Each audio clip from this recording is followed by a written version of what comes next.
नमस्कार विद्यार्थियों, हमने कल राग के विषय में जाना। राग क्या है, इसके कौन से लक्षण हैं। पहले प्राचीन काल में कौन से 10 लक्षण थे, आजकल कौन से लक्षण हैं, कौन से नियम हैं, किन नियमों के अधीन यह गाया बजाया जाता है। तो आज हम राग की जातियों का अध्ययन करेंगे। आपने राग की जाति के विषय में सुना होगा। पहले हम कहते हैं कि अमुक राग किस ठाट का है, फिर इसमें कौन कौन से स्वर लगते हैं, फिर इसकी जाति। आप कहते हैं कि जाति क्या है, संपूर्ण, षाडव और कहते हैं ना। तो ये राग की जातियां हैं। राग में हमने राग के नियमों में पढ़ी एक चीज कि राग में कम से कम 5 स्वरों का होना जरूरी है। अधिक से अधिक तो 7 स्वर होते ही हैं। हमें पता है कि अधिक से अधिक 7 स्वर लगते हैं। और इसके अलावा हमने ये भी पढ़ा कि राग में आरोह और अवरोह दोनों का होना जरूरी है। याद है ना आपको ये दोनों नियम। तो इसी आधार पे विद्वानों ने राग के आरोह अवरोह में लगने वाले स्वरों की संख्या के अनुसार रागों के 3 वर्ग बना दिए। अब 3 वर्ग कैसे बना दिए? हमने देखा कि कम से कम 5 स्वर होने चाहिए और अधिक से अधिक 7 स्वर होने चाहिए। तो कौन कौन से वर्ग वाले राग हुए? 5 स्वरों वाला राग, 6 स्वरों वाला राग और 7 स्वरों वाला राग। तो 5 स्वरों वाला राग क्या हुआ? औडव जाति का राग हुआ। 6 स्वरों वाला राग क्या हुआ? षाडव जाति का राग हुआ। 7 स्वरों वाला राग संपूर्ण जाति का राग हुआ। तो 7, 6, 5 इस आधार पर 3 वर्ग क्या कौन से बने? 7 स्वरों वाला राग संपूर्ण, 6 स्वरों वाला राग षाडव और 5 स्वरों वाला राग औडव जाति का राग हुआ। जिस राग में 7 स्वर लगते हैं उसे संपूर्ण जाति का राग कहते हैं। ठीक हो गया? तो अब हमारा दूसरा नियम कि राग में आरोह और अवरोह दोनों का होना जरूरी है। अब विद्यार्थियों, कई राग ऐसे होते हैं जिनके आरोह अवरोह दोनों में 7 स्वर लगते हैं। कई राग के क्या होते हैं जिनके आरोह में 7 स्वर लगते हैं, अवरोह में 6, अथवा आरोह में 6 स्वर लगते हैं, अवरोह में 7 स्वर लगते हैं। तो ऐसे समय में इस चीज को देखते हुए, मद्देनजर रखते हुए विद्वानों ने 3 जो मुख्य जातियां हैं हमारे पास, संपूर्ण, षाडव, औडव, उनकी 3 उपजातियां बना दी। उपजातियां कैसे बना दी? पहली कौन सी उपजाति हुई? संपूर्ण संपूर्ण।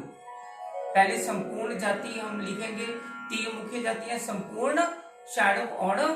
फिर आगे संपूर्ण की आगे जाति उपजातियां लिखेंगे संपूर्ण संपूर्ण, यानी आरोह में 7 और अवरोह में 7 स्वर। संपूर्ण षाडव आरोह में 7 और अवरोह में 6 स्वर। संपूर्ण औडव आरोह में 7, अवरोह में 5 स्वर। तो ये हुई संपूर्ण जाति की उपजातियां 3। फिर दूसरी जाति हमारी क्या है? षाडव। षाडव की उपजातियां क्या हुई? षाडव संपूर्ण आरोह में 6, अवरोह में 7। षाडव षाडव आरोह में 6, अवरोह में 6। षाडव औडव आरोह में 6, अवरोह में 5। और फिर हमारी क्या कौन सी जाति हुई? औडव। औडव की कौन सी 3 उपजातियां हुई? औडव संपूर्ण, औडव शाडव, औडव औडव। जिस राग के आरोह में 5 स्वर लगे और अवरोह में 7 स्वर लगे वह कौन सी उपजाति हुई? औडव संपूर्ण। जिसके आरोह में 5 स्वर लगे, अवरोह में 6 स्वर लगे, औडव शाडव। जिसके आरोह अवरोह दोनों में 5-5 स्वर लगे वह औडव औडव उपजाति हुई। जाति ही कहेंगे वह, मतलब ठीक है कि हम कह रहे हैं कि उपजातियां ये हो गई 3-3 जातियों की 3-3 उपजातियां। इस तरह मुख्य हमारे पास कितनी कुल जातियां हो गई? 9 उपजातियां टोटल। अब जैसे अब कई राग ऐसे हैं औडव औडव, जैसे संपूर्ण जाति के तो हमें पता ही है कि बिलावल है, भैरव है, काफी है वगैरह।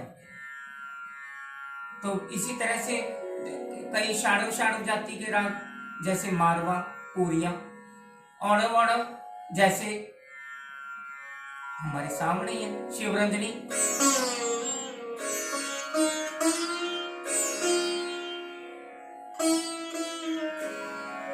इसके अब शिवरंजनी के आरोह में क्या लगता है?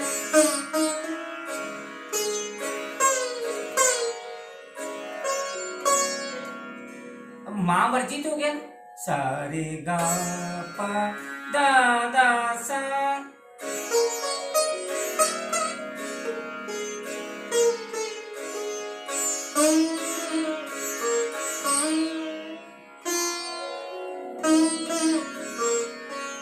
तो अवरोह में भी 5 स्वर सा धा पा गा रे सा, दोनों गंधार दोनों दहीबत लगते हैं।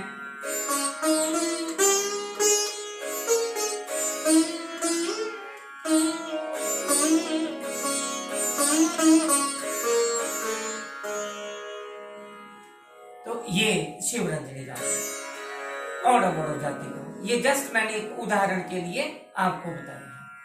तो अब मैं आपको संपूर्ण जाति का जो काफी राग है इसकी हम चर्चा करते हैं।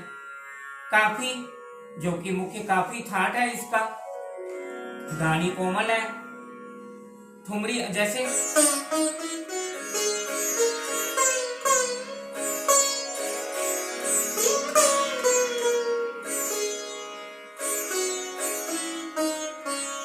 अब सा नी दा पा मा गा रे सा। अब क्योंकि ये ठुमरी अंक का राग है तो अब इसमें कुछ लोग क्या करते हैं,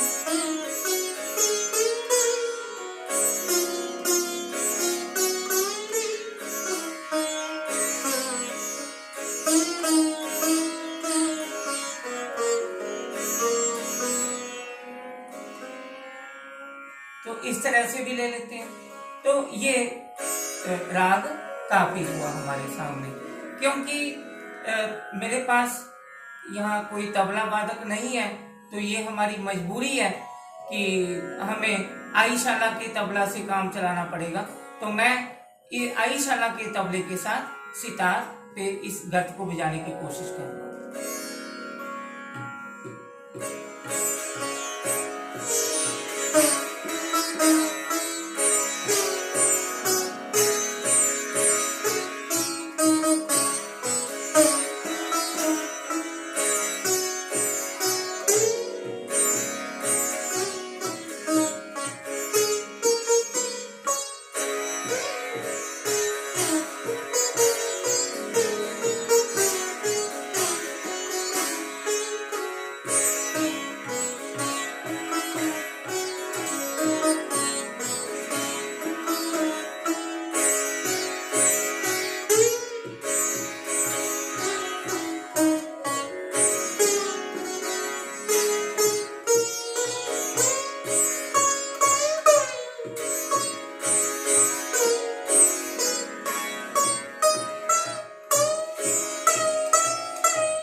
जैसे आपके अनुसार तोड़े।